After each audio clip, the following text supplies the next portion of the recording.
Halo guys, balik lagi sama gua Tio Nugroho dari channel Gadget Boy ID. Oke, jadi untuk video kali ini gua mau sharing pengalaman gua pakai Nova 5T. Sebelum lanjut, gua mau cerita sedikit dulu ya. Handphone Huawei Nova 5T ini masih support Google. Jadi buat Play Store, Maps, dan lain-lain masih aman. So, handphone ini jadi pilihan terbaik di harga 4 jutaan. Mau tau kenapa gue bilang yang terbaik? Tonton aja videonya sampai habis. Jangan di skip makanya. Drop it.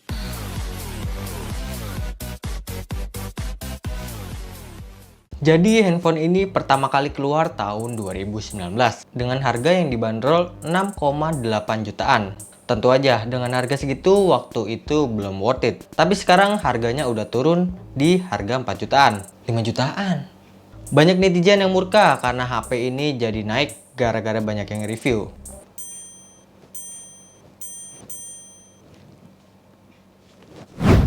Ada yang jual 4,3, ada yang jual 4,5, tergantung toko. Dulu. Tiap toko juga ngasih bundle tambahan. Ya pinter-pinter kalian milih sih. Terus kenapa banyak yang nyari HP ini? Ya karena handphone ini pakai chipset flagship. Setara P30 yang harganya pun beda lumayan. P30 aja harganya 9 jutaan. Nova 5T ini cuma 4 jutaan. 5 jutaan. Jadi di Nova 5T ini kita bisa ngerasain garangnya performa HP flagship. Coba aja nih lihat desain belakangnya. Gonjreng banget, ada gradasi tulisan Nova yang menuhin seluruh bodi bagian belakang. Terus ada logo lagi di bawahnya, tapi kalau dilihat-lihat jadi nggak kelihatan premium ya. Soalnya kalau premium itu menurut gua ya yang warnanya simple, elegan, mewah, mempesona, harta, tahta, babi cabita.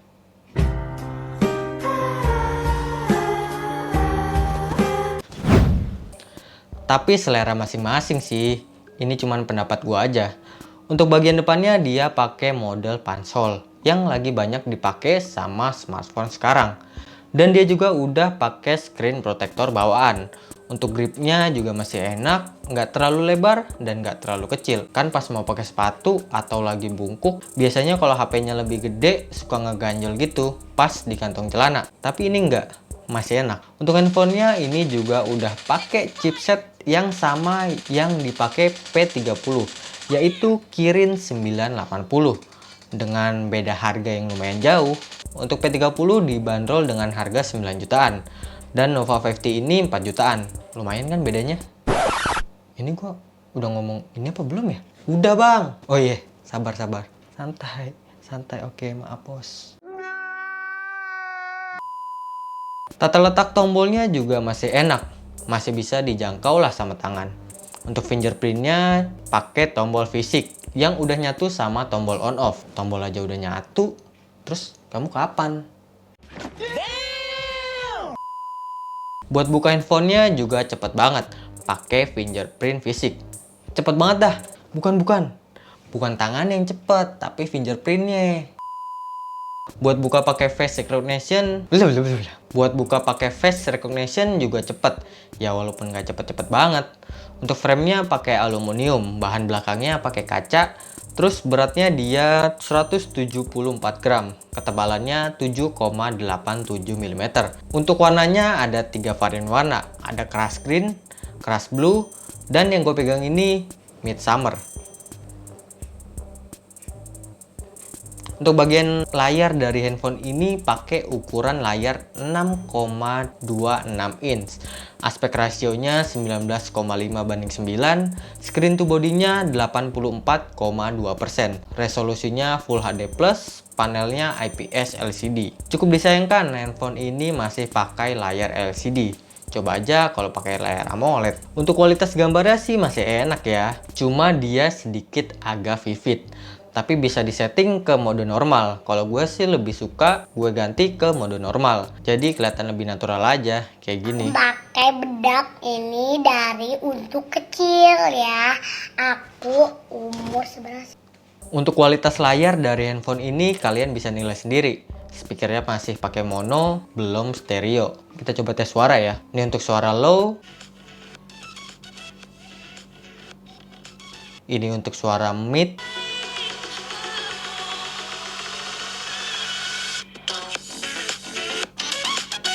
Dan ini untuk suara high.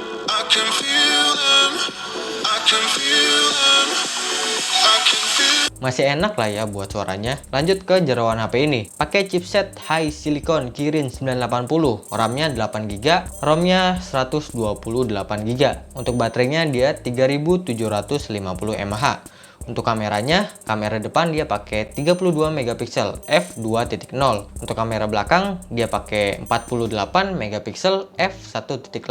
Itu untuk kamera utama ya, dan 16 megapiksel f2.2 ultra wide angle, dan 2 megapiksel f2.4 kamera bokeh, dan 2 megapiksel f2.2 kamera makro. Langsung aja nih untuk pengetesan kameranya, biar gambar yang berbicara. Cakep, bukan pantun bos, ampun bos, bukan pantun. Langsung aja kita tes.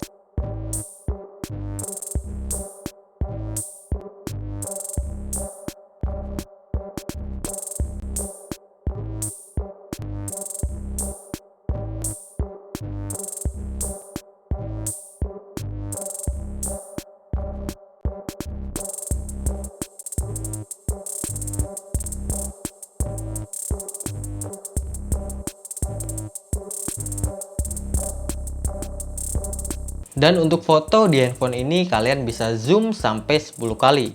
Dan hasilnya juga masih kelihatan bagus. Gua rasa sih yang paling mencolok di fitur naiknya. Padahal gue udah lihat dengan mata kepala gue sendiri.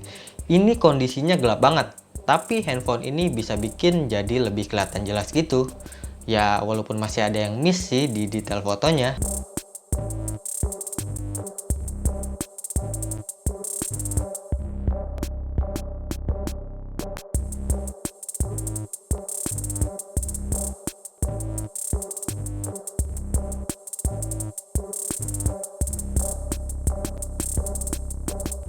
Dan kalian kalau ngambil foto naik mode ada jeda sekitar 6 detik buat prosesnya. Tapi terbayar dengan hasilnya. Oke, langsung aja kita tes untuk pengetesan videonya. Oke, dan ini untuk kamera depan. Wajib pakai masker. Oke, gitu ya. Kayaknya bagus sih.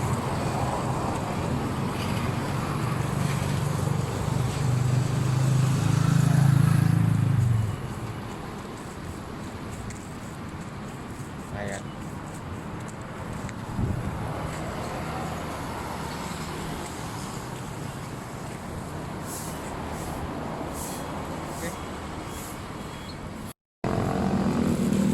Oke, jadi ini untuk pengetesan 4K 30 fps. Stabil ya.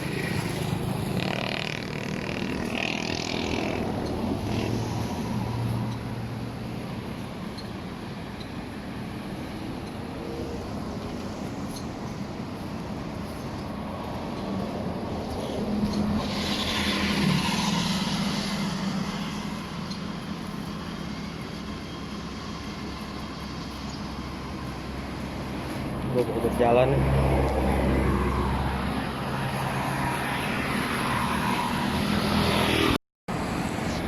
Oke, dan ini untuk pengetesan 1080p 60 fps.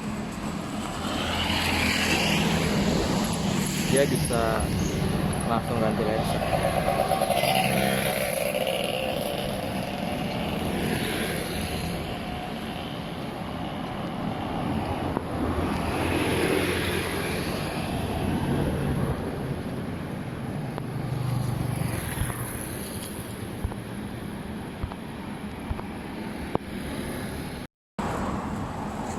Dia untuk ganti-ganti lensanya masih kurang enak ya.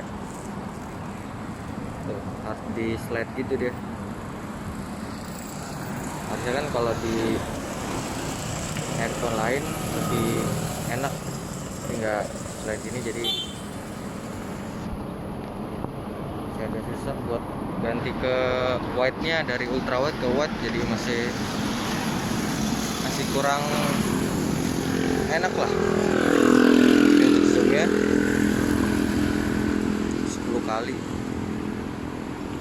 balikin lagi. kali ultra wide.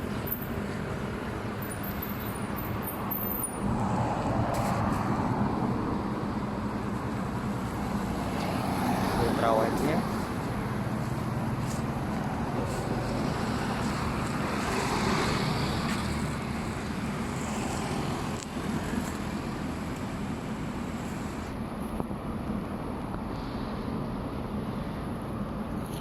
oke, tapi ini nggak bisa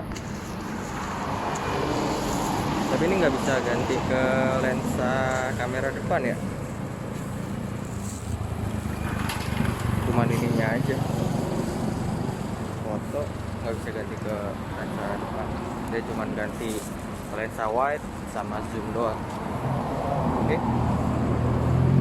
Untuk pengetesan video di Nova 5T ini, kalian bisa gonta-ganti mode lensanya pas lagi ngerekam video. Asik sih ini. Coba lu tes HP lu, bisa nggak ganti-ganti lensa pas lagi ngerekam? Komen ya di bawah. Untuk baterai 3750 mAh ini udah cukup awet lah ya. Buat sosmed, game juga jarang, nggak terlalu over. Buat foto-foto ya bisa sampai 1 harian lah. Untuk ngecasnya juga cepet, karena udah pakai sistem super charge 22,5 watt. Dari 2 sampai 50% cukup setengah jam. Untuk 2 sampai 100% 1 jam setengah. Dan yang menarik, dia ada LED notifnya. Jadi pas ngecas tuh ada kayak lampu merah, terus kalau kuning berarti lampunya sekitar 50%-an, hijau berarti lampunya baterainya sekitar 80%-an. Nggak perlu ngeliat HP lagi lah. Sederhana tapi berguna banget. Jadi kita nggak perlu nyalain layar buat tahu handphonenya udah penuh atau belum. Untuk performa gaming jangan ditanya lah ya. Kirin 980 bos. Ini udah mantep banget, udah libas abis buat game kayak PUBG. Untuk grafik smooth dapat di frame rate extreme. Untuk balance dapat di ultra. Untuk HD dapat di ultra. Untuk HDR dapat di ultra. Dan untuk Ultra HD, kayaknya cuman mitos nih Ultra HD. Oke, gue coba mainin di mode Smooth Extreme. Ini untuk in-game-nya. Untuk gamenya sih lancar-lancar aja lah ya. Masih oke lah.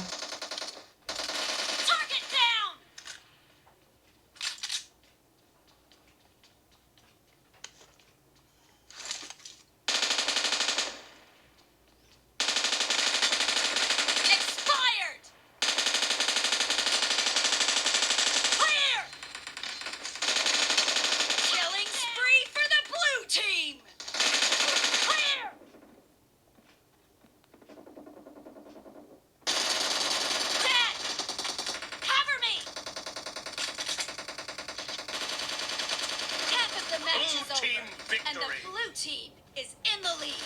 Reloading. Dan kita coba di game Mobile Legends. Untuk grafiknya dapat di settingan sangat tinggi. Untuk mode HFR-nya aktif. Dan ini dia untuk pengetesan di gamenya. Enak. Buat grafiknya juga cakep banget. Auto MVP sini pakai HP ini. Kalau nggak MVP ya berarti skill kalian yang harus biasa.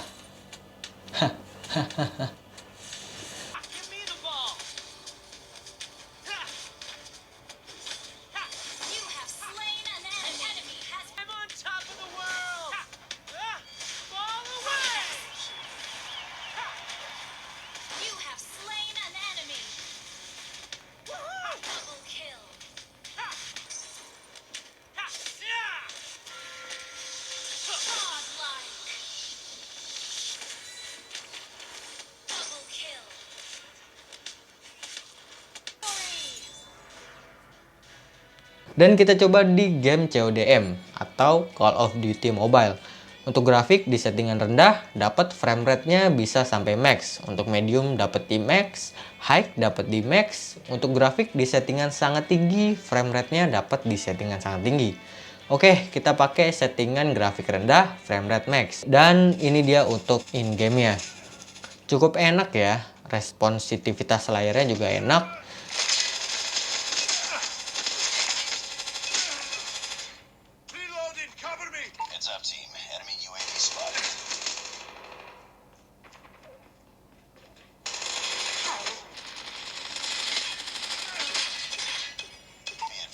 Hostile care package inbound. Be advised, hostile presence outbound. Sight! Let's go this way. Enemy Shock RC is coming.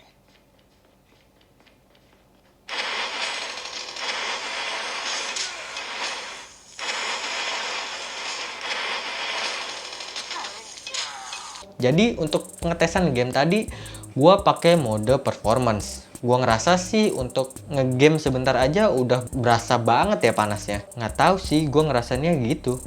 Panas. Coba tulis pengalaman kalian ngegame pakai Nova 50 nih di komen di bawah ya. Untuk skor Antutu, Nova 50 ini dapat di angka 405 ribuan. Ini gua pakai mode performance mode. Untuk Geekbench-nya dapat di 669 single core. Untuk multicore-nya dapat di 2462 multicore. Ini juga gua pakai di mode performance. Buat scrolling sosial media sih masih enak-enak aja ya, kayak Instagram, Facebook, Twitter, TikTok. Masih enak dah. Buat gonta-ganti aplikasi juga RAM 8GB ini masih cukup baik. Asal jangan kamu terlalu baik buat aku. They ask you how you are, you just have to say that you're fine when you're not really fine. Untuk sistem operasi bawaan dia pakai Android 9. Tapi sekarang udah gua update ke versi 10. MIUI 10 juga. Oke, lanjut buat kelemahannya. Karena setiap orang punya kelemahan, apalagi sistem yang dibuat sama orang ya pasti punya kelemahan. Menurut pendapat gua ya ada beberapa kelemahan. Yang pertama itu layarnya masih pakai panel IPS, baterainya masih agak boros dibanding HP 4000 mAh ke atas yang lain. Untuk desain belakang HP ini gua kurang suka. Nggak ada slot tambahan buat memori eksternal, nggak ada audio jack.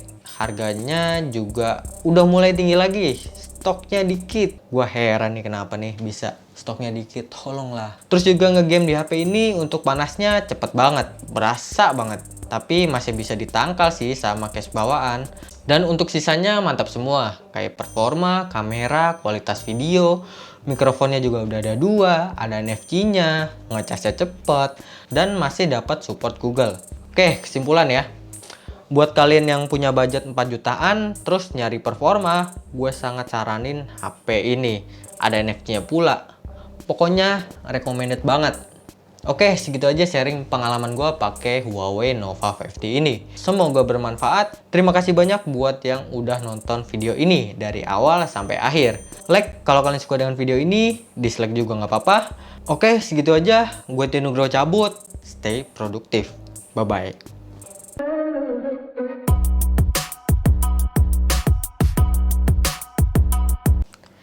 Padahal masih banyak pilihan ya, ada Pocophone F1 sama Oppo Reno 10 kali zoom.